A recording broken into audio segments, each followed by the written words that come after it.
Now, I Thank you. know you do not support our troops being in these areas, and you've called for their removal before, saying doing this before anyone is potentially killed is super important. So, one of the biggest arguments from the other side being that they're serving as necessary deterrents to prevent a resurgence of the Islamic State terrorist group. But do you think, given the current circumstances and the president's response to these most recent attacks, these troops are being at all effective in that mission? The answer is black and white. No, it's not effective at all. We're not protecting our troops. We're not deterring these attacks.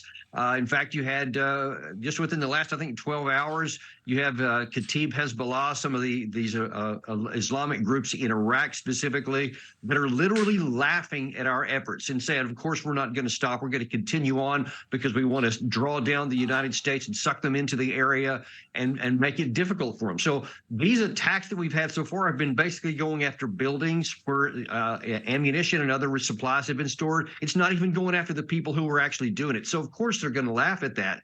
But the bigger issue, and I'll just tell you to address your question there, it is not true that our troops are sitting there providing some sort of use for America, that they're doing a counter ISIS mission that's preventing the rise of those. You have to look on the ground. You're talking about 1,000 people in the entire country of Syria and 2,000 in Iraq, which are basically sitting in their headquarters and in small areas. They're not going out and doing counterinsurgency missions. It has nothing to do with ISIS. We may take a person out here and there, but it's inconsequential to the ocean of people that are out there, and it's not necessary for our safety. So it's not true that they're doing that, but they are putting us at risk. And I again say, I just cannot emphasize enough, we don't need to see any of our troops killed for no purpose.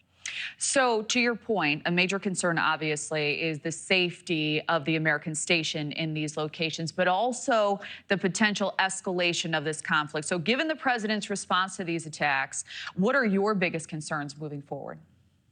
Well, the biggest concern is that this could actually have this negative effect that we're afraid of, which is to draw us into a bigger war. Because if any of these Americans are killed, then there's going to be enormous pressure on Biden. You have Jack Keane, who's often saying this. You have Lindsey Graham, who's often saying, go after Iran, take out the IRGC in Iran, take out the leadership in Iran.